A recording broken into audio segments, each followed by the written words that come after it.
In the late 1700s, most people worked in the fields on land they did not own. Those who owned the land, called aristocrats, lived refined lives in elegant manor houses. Servants raised their children and did their housework. The landowners and the people who worked for them depended upon each other. It was a system that had existed for centuries. In towns across England and the United States, a series of extraordinary innovations would alter the way people lived and worked for the next 150 years. Inventors had found new ways to harness nature's energy. They built new kinds of machines, powered by water, steam, and coal. The new machines replaced hand-powered tools. They did the same work, only cheaper and faster. Much of the work was done outside the home, in specially designed buildings, the first factories.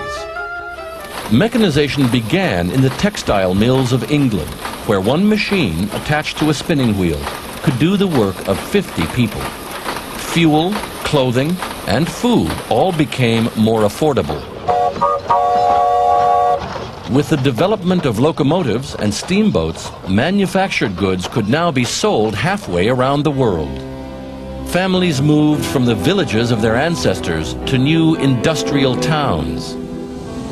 And a new class of people emerged, workers who produced goods. Industrialists, the people who owned the factories, employed hundreds, sometimes thousands of people. And they made enormous profits in their industrial centers. But while the Industrial Revolution brought wealth to some and jobs for others, it came with a price tag. Pollution from coal-powered factories turned the cities black. Lack of housing created the first urban slums. And the demand for more and more goods and higher profits brought the exploitation of workers, including children. Some of the worst conditions were seen in the textile mills of New England.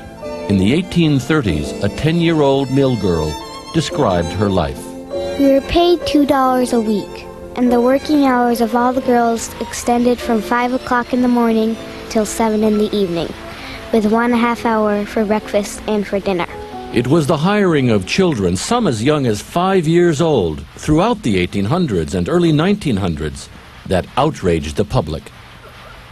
Workers and reformers protested. They formed unions and associations and fought for government regulations to limit the workday and protect children.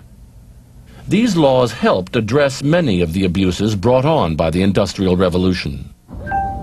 Today, we are in the middle of another revolution, a technological revolution.